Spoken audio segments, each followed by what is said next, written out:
شہر قاضی مفتی محمود اختر صاحب، حضرت معین المشائخ اور دیگر علماء کرام کی موجودگی میں یہ فیصلہ ہوا ہے کہ اعلان ہوا ہے کہ جس میں بھی خنزیر کا گوشت ہو، ہڈی ہو، بال ہو، کوئی بھی چیز اگر اس کے اندر پڑے گی تو اس کا استعمال ناجائز ہے۔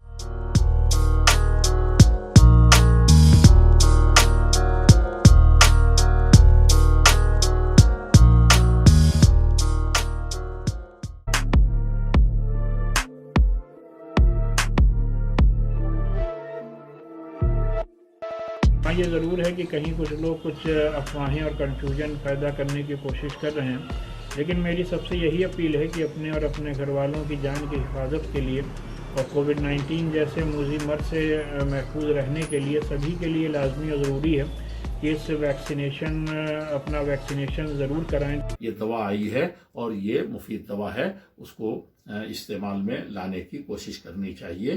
دیکھیے اسلام کے اندر انسانی جان کی بڑی قدر و قیمت ہے، بہت مقدم ہے۔ پہلی بات تو یہ کہ ابھی تک یہ بات کنفرم نہیں ہے کہ پورک جیلیٹن ویکسین کے اندر استعمال کیا جا رہا ہے، اور جب یہ بات کنفرم ہو جائے گی تو اس کے بعد علماء کرام بیٹھیں گے اور اس بات پر اپنا فیصلہ لیں گے کہ اس کا کوئی دوسرا الٹرنیٹ ہمارے پاس ہو سکتا ہے کیا۔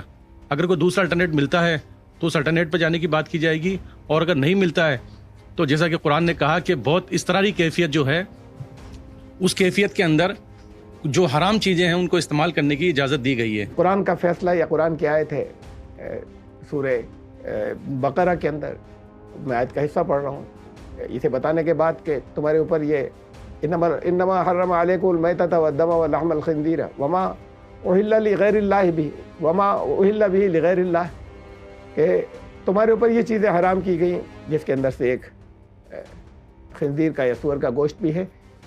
فمن اضطر غیر باغ ولا عاد فلا اثم علیہ۔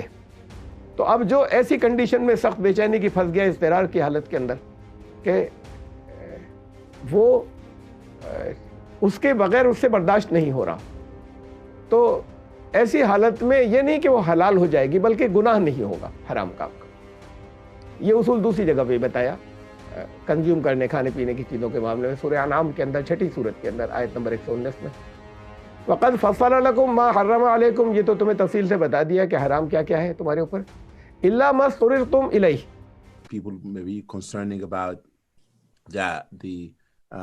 whether the vaccine be made from ingredients that acceptable in Islamic perspective. And I just want to say as an imam, I know for sure it is halal. I discussed that with Muslim scholars. There's a fatwa on this that is safe to take it. There's no problem at all for any Muslim.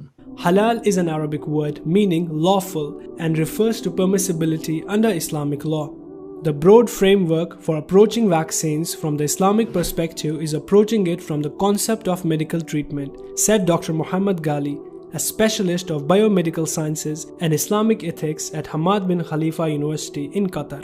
The Islamic Organization of Medical Sciences, IOMS in Kuwait, an important organization in the field of bioethics, use the concept of istihala or transformation, in which you have some material which is originally prohibited become permissible after chemical transformation.